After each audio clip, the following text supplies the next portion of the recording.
Jadi rupanya lifestyle itu tidak masuk dalam living ya, Mbak? Lifestyle Tidak. itu masuknya ke playing. Iya. Iya.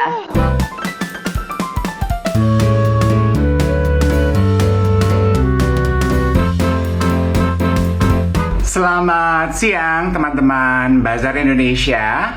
Kembali siang hari ini saya Dave Hendrik menyapa teman-teman semuanya. Kali ini di program Brunch with Dave ya. Saya sebagai salah satu kontributor tetapnya Bazar punya program di YouTube channelnya Bazar Indonesia, Brunch with Dave. Nah, lagi masa pandemi gini, kita sedikit berubah arah dan bentuk. Kita hadir dengan Instagram Live dan pagi hari ini saya akan live dengan Prita Gozi. Hai. Hai. Gimana kabar Mbak Prita hari ini? Baik, alhamdulillah. Meskipun Sabtu gitu ya, enak sih gitu bisa tidur lebih panjang setelah sahur gitu kan. Tetapi pastinya harus tetap semangat dong Kakak Dev. Iya dong. Nah, aku yakin wajah Prita Gozi sudah tidak asing lagi untuk teman-teman Bazar yang menyaksikan Instagram Live kita pagi hari ini dan juga dapat menyaksikan bentuk talk show ini di YouTube channelnya Bazar Indonesia.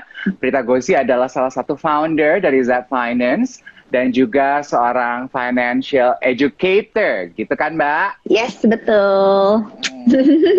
Sebelum ngobrol nih mengenai topik kita, aku tuh pengen tahu kapan sebetulnya Mbak Prita tuh menyadari bahwa menjadi seorang financial educator adalah panggilan hidup? Oh gitu.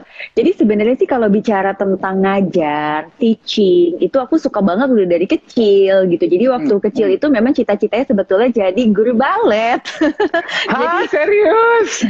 Serius lah, aku kan dulu balerina. Jadi aku dulu balerina dari kecil, baru berhenti balet itu pas nikah sebetulnya umur 22. Jadi dulu juga memang udah jadi guru balet sih waktu zaman kuliah gitu di Namarina. Nah anyway, jadi I love teaching, I love sharing, suka banget. Nah kemudian kan karena along the way udah nggak balet lagi, terus aku carilah apa ya kira-kira yang aku tuh bisa sharing-sharing, aku bisa tetap ngajar. Nah, karena aku dulu backgroundnya adalah juga dari ekonomi, terus aku sekolah juga tentang financial planning, ya udah akhirnya jadi kecemplung di situ gitu. Bicara 10 tahun yang lalu itu kayaknya udah panjang banget ya perjalanan gitu Kak Dave. Kalau bicara 10 tahun lalu tuh orang banyak yang masih kayak cuek banget gitu loh. Sampai sekarang juga banyak yang cuek sih sebetulnya gitu. Cuman itulah yang sebenarnya bikin aku tuh nggak pernah surut lah semangatnya buat sharing-sharing ke orang gitu. Gimana sih caranya nih supaya orang tuh benar-benar sadar gitu loh.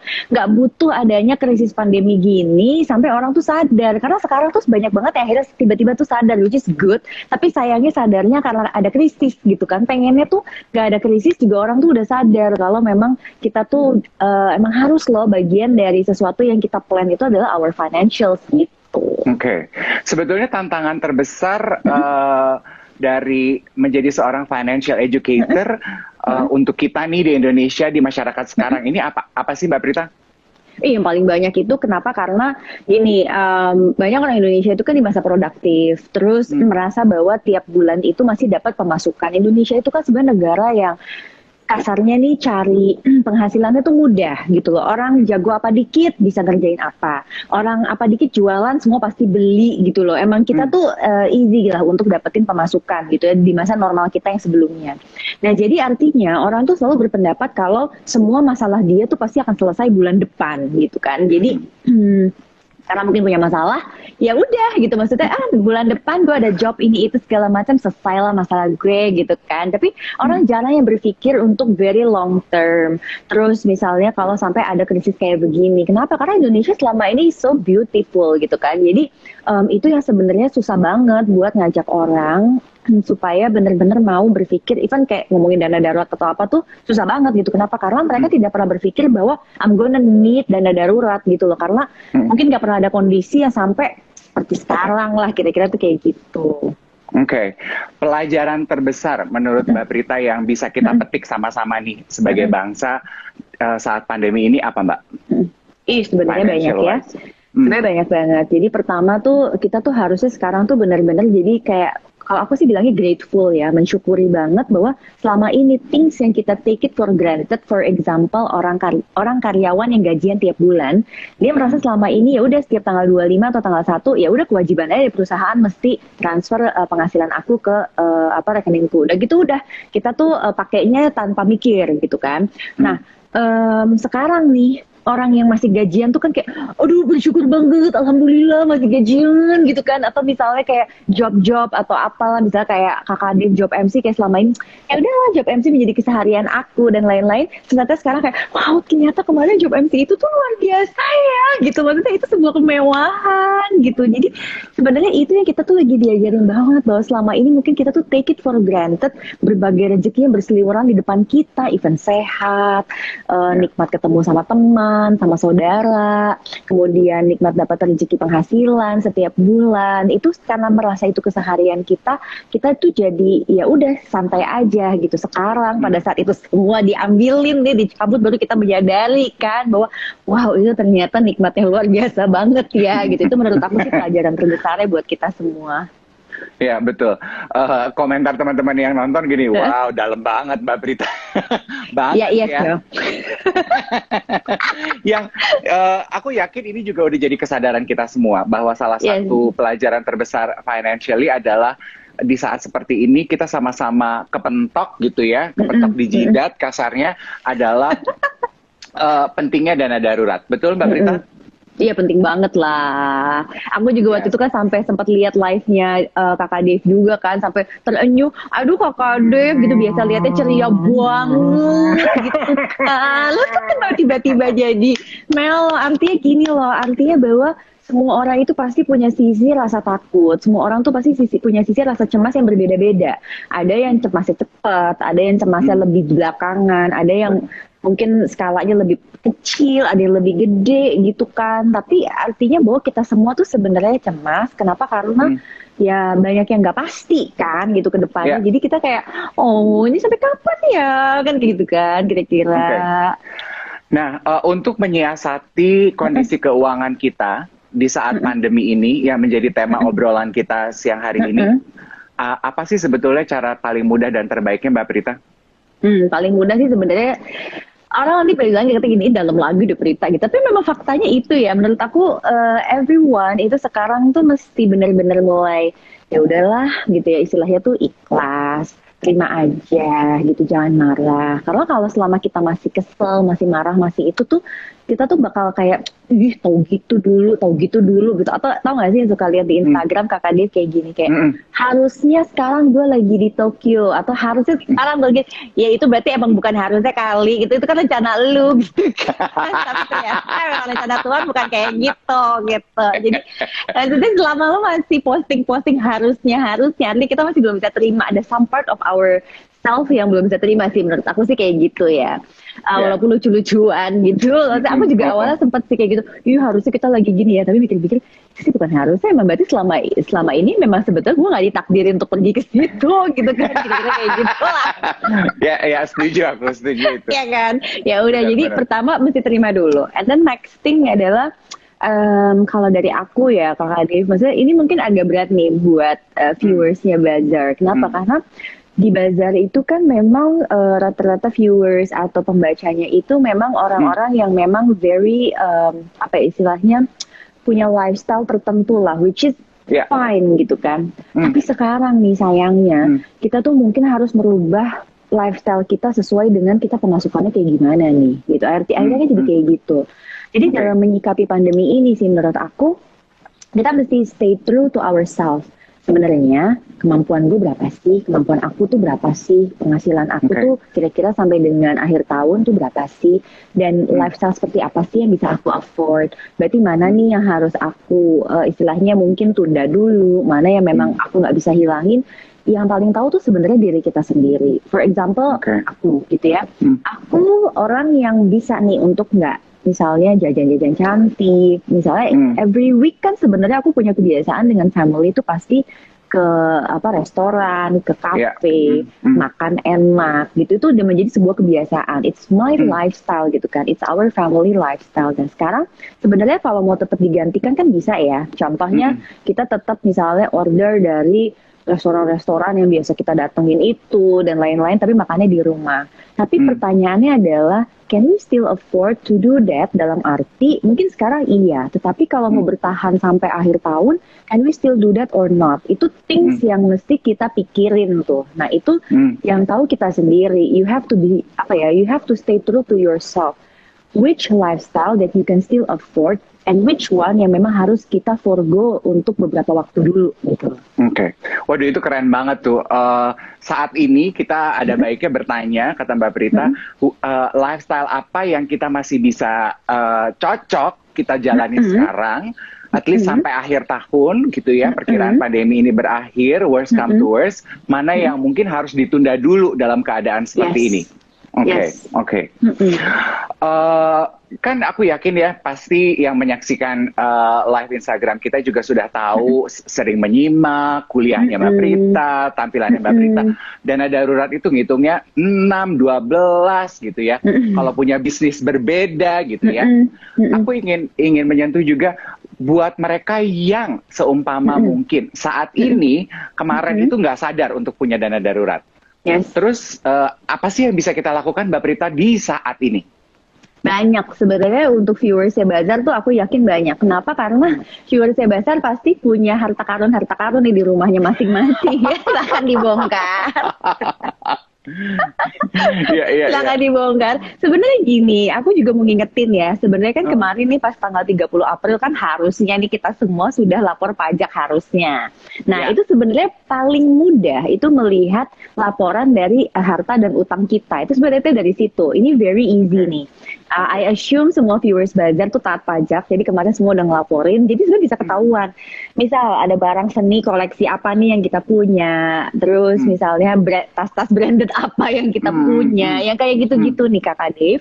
Kalau kita kemarin misalnya lupa atau belum sempat ngumpulin untuk dana darurat, dan itu yang sebenarnya bisa kita lepas dulu, karena satu sisi pasti ada tetap orang-orang yang memang industrinya atau pekerjaannya malah sekarang tuh lagi banyak penghasilan tuh ada aja gitu, karena kan namanya hidup tuh pasti kayak roda ya, di satu sisi ada industri yang turun tapi di sisi lain ada industri yang mungkin naik. Nah mungkin mereka malah punya istilah daya beli yang lebih besar. Jadi sebenarnya kalau ditanya emang ada yang mau beli barangku, ada-ada aja sih gitu, tetapi mungkin memang nilainya tidak seperti yang kita inginkan sebelumnya. Tetapi sekarang pertanyaannya adalah yang penting kita punya cash, karena anyway produk-produk atau barang-barang yang kita simpan sebelumnya itu perhaps is not itu mungkin investment for us in terms of kita nanti mau kerja apa-apa, kita mau dapat penghasilan bisa dapat dari situ ya, misalnya kayak outfit dan lain-lain. Tapi kan sekarang faktanya kita juga sedang berkurang nih kegiatan-kegiatan itu. Jadi mumpung misalnya masih bisa dilepas ya sudah lepas aja, nanti juga pada saatnya kita punya penghasilan lagi, kita bisa beli lagi kok. Jadi sebenarnya itu sih untuk viewersnya Bazar, menurut aku masih banyak nih cara untuk bisa dapetin dana darurat. Tapi mau apa enggak? Aduh, gengsinya mau diturunkan atau tidak? Gitu. Yes. Ya, harus mau karena kita lagi survival mode gitu ya. Yes, benar. Ya. Aku juga ingin menyentuh sedikit apa yang Mbak Prita bisa sarankan buat teman-teman yang mungkin masih punya luxury mendapatkan THR di Lebaran tahun ini. Yes. Mungkin pasti THR, ada perbedaan dong. Pasti banget lah. Gini, THR itu pertama Kak Tadi aku mau ngingetin. Pokoknya kalau masih dapat THR nih di zaman sekarang itu sudah namanya mewah binti langka gitu ya pokoknya ya. Jadi itu benar-benar kayak mesti, aduh ini tuh istilah kalau orang jauh bilang tuh di eman-eman lah gitu loh THR-nya gitu kan. Nah sekarang yang pertama pastinya kalau untuk yang Muslim itu dia punya ada kewajiban zakat tuh Kakak Dave. Jadi dia harus ngitung dulu tuh kewajiban zakatnya ya. Karena ada zakat yang memang harus dibayarin di bulan Ramadan tuh ada namanya zakat fitrah. Itu dia harus bayarin itu dulu, nggak boleh enggak. Terus yang kedua, setelah itu dia mesti lihat nih cicilannya masih ada apa enggak. Karena di masa krisis seperti ini, kalau kita masih terlalu banyak cicilan itu mungkin akan kayak, kalau bahasanya tuh apa ya? Kalau bahasa orang itu kayak gondeli kita kemana-mana gitu loh. Jadi, kan jadi kayak dragging us Jadi kita tuh berat gitu lah langkahnya. Nah, kalau lagi masa krisis gini, sebisa mungkin pinjaman-pinjaman yang cukup besar, kalau masih dapat THR tuh bisa dilunasi sebagian. Nah, pastinya yang ketiga dana darurat itu udah utama banget lah. Dan aku mau ngingetin lagi nih untuk yang masih berkelimpahan, yuk kita bantu juga orang-orang di sekitar kita, sedekah dan lain-lain, atau misalnya kita belilah barang jualannya, misalnya kan jualan hampers dan lain-lain, tetapi sesuai dengan kemampuan finansial kita ya. Jadi kita juga saling tolong menolong lah istilahnya dengan penghasilan yang masih kita punya. Oke, aku tuh suka banget ketika Mbak Prita dan teman-teman di Z Finance memperkenalkan konsep kesehatan finansial dengan cara yang buat saya tuh sangat sederhana. Living, saving, playing, gitu kan ya Mbak Prita ya? Yes, betul. Ya aku mau tanya, kenapa playingnya belakangan sih Mbak? Gitu. Bukan kita tuh taunya living, playing, saving. karena gini Kakak Dev ya, kita tuh rahasia terbesar Tuhan buat kita sebenarnya adalah umur, bener nggak sih? Kita tuh nggak tahu loh, kita tuh bakal dikasih umur sampai usia berapa.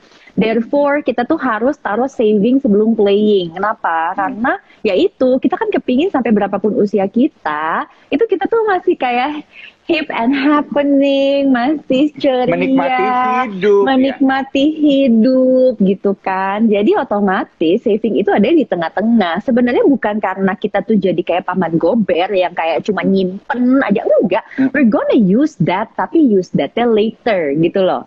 Jadi itu kenapa saving itu ada di tengah-tengah. Living itu adanya di depan karena living itu untuk nyambung hidup kita. Nah, karena bahasanya nyambung hidup kita, sebenarnya lifestyle kita tuh tidak masuk di komponen living. Itu prinsipnya adalah berapapun yang memang kita butuhin untuk hidup kita. Makanya prinsip kita untuk lifestyle itu adanya di playing. So sebenarnya kalau living kita benar-benar bisa kita tekan, playing kita tuh pasti masih kebagian kok. Pasti masih kebagian. Oh my God. Ini juga kalau bahasanya Oprah junjungan aku, ini aha moment banget nih buat aku. Jadi rupanya lifestyle itu tidak masuk dalam living ya Mbak? Lifestyle itu masuknya ke playing. Iya. As simple as aku ambil contoh paling gampang ini ya, untuk buka puasa. Oke. Buka puasa pakai air putih aja bisa nggak? Bisa. Terus kalau misalnya mau ditambah air putih plus brownies plus ini plus itu, nah plus-plusnya itu tuh lifestyle gitu loh. Boleh nggak? Ya boleh, gitu loh. Tetapi yang kita mesti hitung itu adalah survival kita tuh adanya di living. Jadi kayak orang buka puasa cuma dengan misalnya air putih dan kurma, itu living. Tapi pada saat dia mau nambah lagi additional, misalnya apa kayak somai, apa ini itu playing sebenarnya. Walah. Karena nggak semua orang suka somai loh, Kak Dev. Iya. Ada yang lebih suka batagor. Iya gitu deh makanya. Jadi artinya kalau living itu hampir semua orang itu serupa. Tetapi kalau playing itu ya udah kita tinggal sesuaikan nih kita sukanya apa gitu. Jadi ada yang sukanya sweet, ada yang sukanya savory gitu-gitulah. Nah itu jadi berbeda sih. Makanya kalau orang bilang, aku udah gak punya jatah playing. Masa sih? Berarti kamu ada salah tuh pada saat kamu ngelola living kamu gitu loh. Iya. Itu check up-nya tuh begitu gitu ya Mbak Prita. Bener. Nah, di Instagram kan juga Mbak Prita tuh membahas, ketika membahas drama Korea menginspirasi edukasi finansial ya. Itu keren banget buat aku kontennya. Aku sekeluarga, tuh kan, Itaewon gitu ya. Mbak Prita memperkenalkan affordable lifestyle. Nah, yang aku pengen tahu, gimana sih Mbak sebetulnya kita tuh bisa tahu affordable lifestyle yang cocok buat diri kita? Itu gampang banget. Jadi misalnya penghasilan kita 10 nih, oke? Terus penghasilan 10 itu kan living, saving, playing, aku baginya tuh 5 untuk living, savingnya itu 3, playingnya itu 2. Nah sekarang, kalau misalnya dibilang affordable tuh yang mana? Berarti pada saat kita bisa menggunakan si 2 itu tuh dengan apapun yang kita suka. Jadi for me, example, aku tuh jujur ya untuk budget pembelian misalnya skincare dan lain-lain tuh aku biasa-biasa aja. Karena aku bukan orang yang pakai 10 step skincare begitu. Males banget aku orangnya gitu kan ya. Tapi buat aku tuh nggak bisa tuh sebenarnya istilahnya setiap 3 bulan sekali tuh dulu tuh aku selalu pasti harus beli kayak tas sesuatu lah gitu. Maksudnya itu my thing. Diri. Itu my thing gitu ya. Misalnya sepatu mungkin aku enggak, tapi tas itu my thing. Jadi akhirnya sekarang affordable lifestyle itu adalah oke, perhaps kalau merek itu belum aku bisa beli sekarang, aku tetap beli tas, tapi aku beli dengan merek yang berbeda gitu loh. Karena it's my thing. Itu affordable tuh seperti itu. Lifestyle-nya masih tetap ada, tetapi we can afford it. Nah, sekarang apa sih ciri-ciri we can afford it, Kakak Dave? Itu sebenarnya as simple as this. Kamu catat ya, dengerin baik-baik kata-kata aku yang ini. If you cannot pay cash, then you cannot afford it. Jelek ya, jelek. Jelek. Kalau lo bisa bayar tunai, berarti lo nggak mampu. Iya, as simple as that. Easy kan? Very easy. Easy banget gitu loh. So sebenarnya selama ini itu kita denial kalau misalnya kita bilang aku mampu lah, tapi kenapa lu minta beli tas itu cicil 5 kali, maaf ya gitu loh maksudnya. Kalau emang mampu beli tas itu ya beli tasnya ya bayar cash gitu loh. Si penjualnya juga lebih seneng, sellernya ya nggak sih? Iya. It's a very good quote from Prita Gosi di live Bazar kali ini. If you cannot pay cash, means you cannot afford it, darling, gitu ya. Iya. Dan yang aku suka adalah pembahasan Mbak Prita bukan berarti kita juga terus akhirnya hidup menderita gitu ya. Tasnya tetap boleh beli, cuman di kondisi sekarang mungkin harus kita sesuaikan gitu ya. Mereknya agak berbeda dibandingkan yang dulu gitu ya, sesuai dengan kemampuan kita. Oke.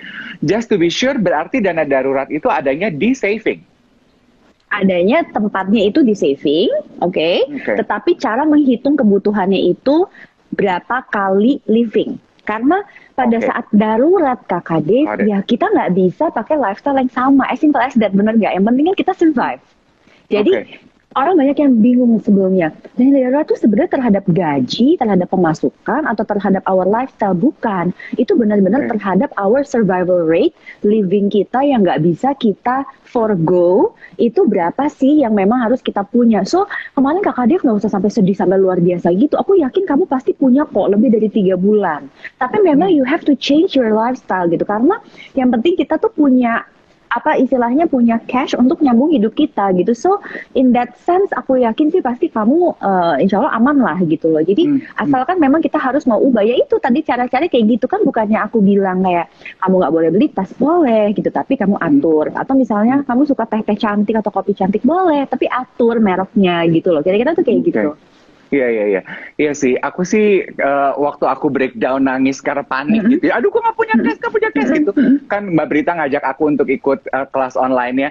The minute the class ended, aku rasa tuh kayak beban terangkat gitu. Kayak I know what to do. Yang aku pengen tahu juga Mbak Brita, on a normal situation, kita berandai-andai ini ngomongin yang enak-enak ya. Ketika pandemi ini sudah selesai, kita rame-rame we learn our lesson. Dana darurat itu penting. Dulu mungkin nggak terbayang dana darurat, duit dianggurin begitu aja, mendingan buat jalan-jalan kali ya gitu. Kayaknya buat apa ya? Sekarang kan ini toh gunanya. Kapan kita harus mulai kembali menyiapkan dan menyisihkan dana darurat? Mulai dari sekarang. Mulai dari sekarang? Itu nggak ada cerita, karena you never know what's gonna happen. Misalnya gini, ini kan kita sekarang nih banyak orang, kita optimis ya. Jadi research-nya kan juga bilang orang Indonesia tuh very optimistic. Kita tuh percaya bahwa 2 bulan lagi tuh katanya pandemi ini berakhir. Oke, fine. Berarti bolehlah kita berdoa dan kita percaya seperti itu. Tapi Kakak Dev pernah nggak sih lihat orang misalnya setelah dirawat di rumah sakit, let's say dia udah selesai nih, udah sembuh nih, virusnya mungkin demam berdarah udah nggak ada. Tapi pada saat dia pulang ke rumah, dia nggak bisa langsung beraktivitas kan, dia butuh recovery mungkin untuk beberapa minggu. Nah sama, negara kita juga begitu, kondisi kita juga begitu. Jadi pada saat misalnya ini selesai, itu akan butuh ada fase recovery dulu, sehingga karena ada fase recovery yang kita juga tidak tahu nanti dampaknya seperti apa. That's why jangan tunda-tunda nih, pertama untuk ngumpulin dana darurat, dan yang kedua pada saat udah terkumpul jangan diambil sembarangan. Kan aku juga waktu itu pernah sharing, inget nggak Kakak Dev? Dana darurat itu benar-benar dipakai cuma buat darurat ya, bukan karena misalnya yoga mat kamu itu rusak terus kamu langsung beli ganti gitu loh. Ya yoga mat kamu rusak, kamu pakai anduk lah di atasnya gitu loh, kira-kira tuh kayak gitu. Iya. Kalau gitu nih ya, just to be clear, yang dinamakan kondisi kita boleh menggunakan dana darurat kita itu adalah ketika Oke, nah jadi aku mau ajak juga nih viewersnya Bazar untuk lihat di Instagramnya Zep Finance karena kita udah sediain infografis apa-apa saja kondisi yang memang istilahnya boleh dipakai dana darurat. Nah kondisi-kondisinya itu prinsipnya contohnya seperti sakit, nah itu kan Oke. nggak ada yang mau, bener nggak? Tapi kalau mau ganti yoga mat kan kamu mau, tidak kan? Oke, ya. Jadi sakit, terus misalnya yang kedua ada perabot yang memang benar-benar kita perluin banget dan itu rusak, contoh kulkas. Kalau kulkas Oke. itu kan kita perlu untuk nyimpen makanan kita, ya kan, Oke. tetap segar dan Oke. lain-lain, itu rusak ya kita ganti gitu loh. Jadi Oke. you have to understand situasi-situasi tersebut. Terus PHK itu juga dana darurat kan akan menggantikan penghasilan kita. Kemudian yang keempat itu kalau ada keluarga yang kesusahan. Jadi kita kan nggak pernah tahu ya keluarga sekitar kita. Jadi aku sih senang orang berdonasi Kakak Dev. Tapi aku juga pengen ngajak orang untuk lihat dulu nih sekelilingnya. Jangan-jangan keluarga terdekat dia atau teman atau sahabatnya malah sedang kesusahan banget gitu loh. Jadi yuk kita lihat dulu nih teman-teman kita ada nggak yang bisa kita bantu. Nah aku tuh suka banget ya dengan prinsipnya. Waktu itu aku pernah ngobrol sama Raditya Dika. Dia bilang, gue tuh nggak suka ngutangin orang Mbak Prita. Jadi kalau orang butuh gue akan tanya, lu bisa kerjain apa buat gue? Jadi dia nggak kepengen uangnya tuh perlu dibalikin, tetapi kayak ya udah kita sama-sama kerja bareng yuk apaan, tapi nanti kamu dapat uang dari situ. Mungkin value pekerjaan dengan uang yang dikasih mungkin nggak setara kali ya, tetapi paling enggak dia bilang ada sesuatu yang dikerjain. Jadi itu juga dana darurat kita bisa kita pakai buat hal seperti itu juga gitu. Oke. Aku ingat banget Mbak Prita pernah bilang kalau mau beramal, berderma itu sebetulnya lingkarannya kita mulai dari lingkaran yang paling kecil dari diri kita, lihat teman, keluarga, terus baru makin besar, baru keluar gitu ya Mbak Prita ya. Betul, betul banget. Kan kita pasti juga punya lingkungan-lingkungan tempat kita beribadah juga. Mungkin kalau di aku kan aku juga punya lingkungan tempat beribadah aku. Kakak Dev juga mungkin punya tempat lingkungan di jemaat gerejanya dan lain-lain. Nah itu dilihat dulu tuh di sekitar kita. Jangan-jangan kita udah langsung kemana, taunya wah yang biasa kita istilah ibadah bareng, nggak tahu dia lagi kesusahan banget yang kita nggak tahu gitu loh. Oke. Ada dua pertanyaan yang masuk di komentar Instagram live kita. Yang satu adalah bolehkah dana darurat itu dicampur dengan tabungan atau account-nya digabung? Terus yang kedua saran dari Mbak Prita, dana darurat itu sebaiknya bentuknya disimpan rupiah kah atau emas? Oke, yang pertama itu tidak dicampur dengan tabungan kita yang lain-lain. Jadi buka aja satu rekening lagi, terus itu yang dipakai untuk dana darurat kita. Terus yang kedua, sebisa mungkin memang formatnya lagi bentuknya itu adalah rupiah. Kenapa? Karena kita hidup di Indonesia. Jadi pernah ada yang nanya, rupiah apa dolar ya Mbak? Aku bilang tergantung. Kamu memang punya anak yang sekolah di luar negeri atau saudara yang memang harus dikirim gitu kan. Kalau memang iya berarti punya dua. Untuk hidup kamu di Jakarta atau di kota-kota lain di Indonesia berarti butuh rupiah. Sedangkan untuk anak atau apa yang mau dikasih itu bentuknya adalah dolar gitu sesuai dengan mata uang tempat dia tinggal gitu loh. Nah emas gimana ya? Emas itu sebenarnya bukan tempat yang baik untuk taruh dana darurat. Itu mungkin kalau dana daruratnya tuh udah cukup banget, kemudian dia masih mau nyimpen lagi, silahkan simpen dalam bentuk emas gitu. Oke. Aduh ini rame banget yang kirim komentar sama beberapa teman-teman aku kirim WhatsApp. Cuman aku nggak bisa buka WhatsApp karena handphonenya dipakai live. Oke. Kalau punya pertanyaan boleh tinggalkan di kolom komentar ya. Yang aku juga pengen bacakan salah satu komentar dari yang masuk Mbak Prita adalah untuk tenaga kerja kontrak. Oke, paham. Itu gimana sih cara seni mengatur finansialnya Mbak Prita? Apakah pasti kan berbeda kalau kerja, dong? Pasti beda. Karena gini, kerja kontrak itu kan berarti at any time pertama kontraknya bisa diputus. Itu yang paling bahaya sebenarnya kan. Jadi kita pikir kita akan dapat seperti apa, tetapi faktanya juga bisa berbeda. Nah sekarang gimana sih caranya kita mengantisipasi? Yaitu dari penghasilan yang masuk kita harus jujur. Oke, ini sebetulnya untuk living kita bisa bertahan berapa bulan. Oke, itu satu dulu. Terus yang kedua, berapapun yang masuk dari hasil kontrak itu ya tadi, coba dong 30%-nya kita pisahin untuk saving. saving ini sebenarnya tuh dibagi-bagi lagi di dalamnya. Jadi save kita kan biar gampang aja ngomongnya living, saving, playing. Living kan juga banyak komponennya, ada makan, ada biaya listrik, kuota, terus ada kesehatan dan lain-lain. Nah, sama saving tuh ya komponennya ada beberapa. Saving yang pertama itu untuk dana darurat kita.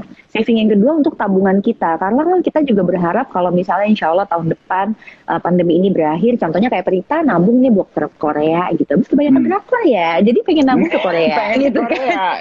Pengen gitu. Nah itu bukan dana darurat, itu pisah. Itu dana daruratnya beda. Pengen nabung ke Koreanya satu, dan investasi kan harus tetap jalan dong. Karena kan aku tetap butuh untuk investasi dana pensiunku. Nah itu masuk semua dalam komponen saving.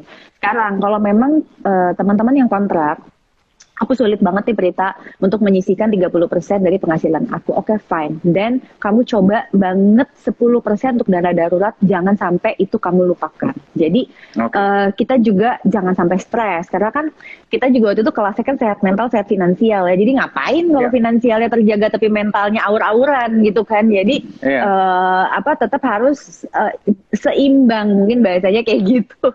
Iya tuh ya, sehat mental dan juga sehat finansial. Jangan cuma sehat finansial tapi kita tuh menderita gitu ya, Prita ya.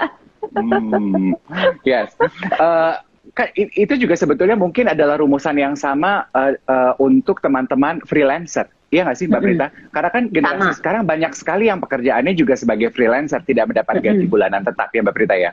Sama persis. Jadi teman-teman kontrak, teman-teman yang punya bisnis, teman-teman yang freelancer itu hampir serupa. Itu seperti itu cara menyesuaikannya. Jadi berapapun pemasukan kita, memang persentasenya yang kita pegang. Oke. Menjawab pertanyaan yang masuk juga, saran terbaik dari Mbak Prita, dana darurat itu tuh kita apain sih Mbak? Apakah kita ajrokin aja di tabungan? Atau apa cara paling baik yang bisa kita lakukan untuk mengelola dana darurat kita? Dana darurat itu memang diajrokin aja. Kenapa? Karena itu bukan tabungan gitu. Jadi kita nyimpennya di rekening tabungan. Karena kan memang perbankan kita kan punya opsi-opsinya kan memang tidak banyak ya. Cuman ada deposito, tabungan biasa, giro ya. Tapi kan ngapain kita taruh di giro, kita bukan pedagang. Terus yang kedua, kalau deposito itu dia ada masalah pada saat kita mau cairin sebelum jatuh tempo, dia ada penaltinya. Maka yang paling baik itu memang rekening tabungan biasa.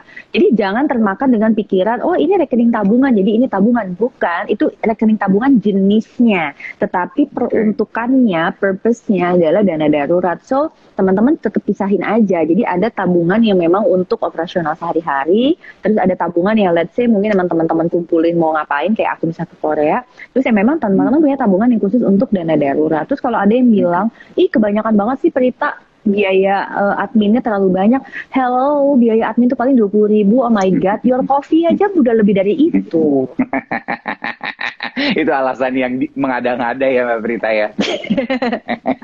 Jadi terjawab ya teman-teman ya, buat yang bertanya, bentuknya itu tabungan ya. Jadi kalau ada yang tadi tanya, dana darurat boleh diputar buat investasi kah? Jawabannya berarti enggak. Dana darurat boleh diputar buat bisnis kah? Berarti jawabannya enggak ya.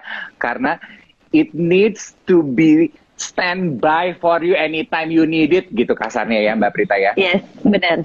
Betul banget. Nah, aku juga mau sekalian sharing nih, karena pertanyaan dana darurat itu nggak pernah habis-habis ya. Aku udah live Instagram, itu udah cukup banyak banget. Ini salah satunya juga sama Bazar Indonesia nih, sama Kak Kadis. Tetap aja nanya dana darurat banyak banget. Akhirnya aku bilang gini, ya udah deh, aku buka kelas nih khusus untuk dana darurat. Jadi next week tanggal 9 Mei, aku buka kelas Zoom nih ya, supaya aku bisa share itu cara ngitungnya gimana, ininya gimana. Orang bisa nanya, silakan deh tuh. Kalau mau ikutan daftar aja gitu. Aku bilang ini udah pertanyaan nih nggak habis, which is good. I really appreciate it gitu loh. Maksudnya berarti sekarang orang alhamdulillah, karena selama ini Kakak Dek persis kayak yang tadi, ih males banget nyimpen dana darurat gitu ya, mendingan ketahuan buat apa ya, karena kamu nggak pernah tahu ketahuan buat apa ya nggak sih. Sekarang bener-bener diadepin nih bahwa kita tuh manusia ya, emang bukan cenayang, kita tuh bener-bener gak tahu di depan kita tuh ada apaan gitu loh, ya nggak sih. Betul. Begitu kepentok, akhirnya kita sadar, oh ini toh, ya kan? Yes. Sedikit juga mungkin bisa dibahas untuk pandemi, sampai dengan pandemi selesai, lebih baik investasi di reksadana saham atau RD pendapatan tetap? Oke, itu reksadana pendapatan tetap, bukan RD pendapatan tetap ya Oh, kakak. ya Allah. Takut salah kan? English gitu ya. Oke, baik. Oh. Jadi sebetulnya tidak keduanya. Kalau memang niatnya hanya untuk sampai Desember, maka suggestion dari aku adalah reksadana pasar uang malahan. Kalau Oke. memang Desember mau diambil. Tetapi kalau memang ini baru mau diambil 10 tahun lagi, maka ini mungkin momen yang bagus untuk beli reksadana saham. Karena harganya lagi turun gitu. Oke, terjawab ya. Duh, puas deh tuh ngetawain aku dengan RD pendapatan tetap. Minimal sekarang jadi pada takut.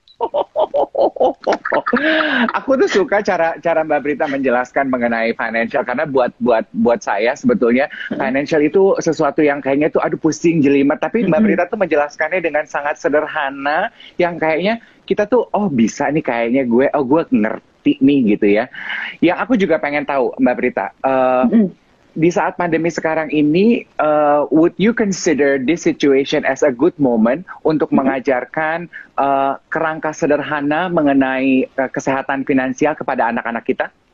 Oh, of course, of course. Ini benar-benar momen yang bagus banget buat anak-anakku. Karena sebenarnya kalau boleh jujur gini, aku adalah generasi yang ngalamin tuh krisis tahun 1998. Itu aku masih sekolah ya, dan tapi sekolah terus starting mau kuliah gitu. So, itu mungkin salah satu alasan kenapa aku sebagai generasi milenial yang paling awal, aku benar-benar yang paling awal banget. Itu beda dengan generasi milenial yang udah beda 10 tahun sama aku. Kenapa? Karena aku ngalamin tuh betapa krisis tahun 98 itu impactnya seperti apa. Jadi buat aku, kenapa mungkin financial planning aku itu tetap kayak dana darurat dan lain-lain tuh tidak terlalu agresif yang luar biasa banget gitu ya. Karena pernah ngalamin. Nah, jadi untuk mereka yang sekarang juga semua mengalami di krisis pandemi, akhirnya sadar bahwa ini loh alasan kenapa kamu mesti punya dana darurat. Ini loh kenapa kamu mesti misahin antara nabung dan investasi.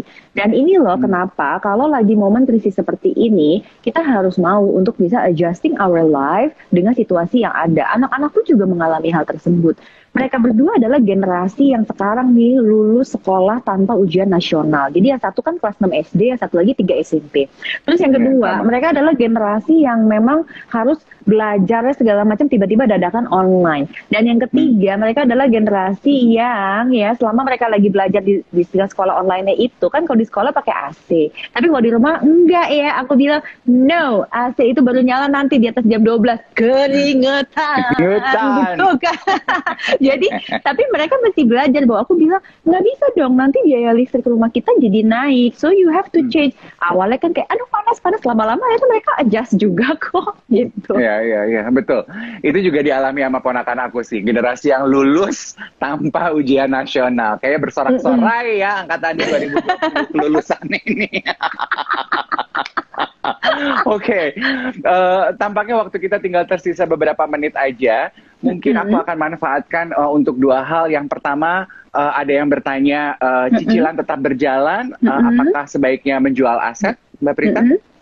Untuk kalau cicilan tetap berjalan, oke, maka cicilannya apa dulu? Kalau cicilannya itu cicilan rumah, ya kita tetap bertahan ya untuk bisa tetap membayar cicilannya. Aku kan waktu itu pernah jawab dulu pertanyaan Kak Ade tentang itu.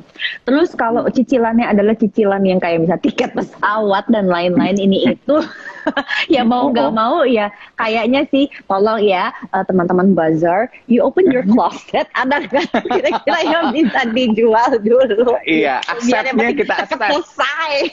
Iya, betul. Terjawab ya teman-teman ya. Aduh, banyak sekali sebetulnya pertanyaan yang masuk di komen kolom kita. Kalau tidak terjawab, Mbak Prita tuh sangat rela hati, membuka hati banget. Dia menjawab semua pertanyaannya di Instagramnya.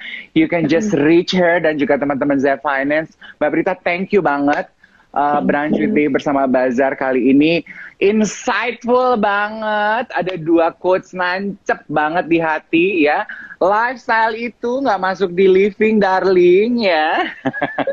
Masuknya di playing. Sama satu untuk lifestyle, kalau lo nggak bisa bayar cash berarti situ belum mampu. Aduh,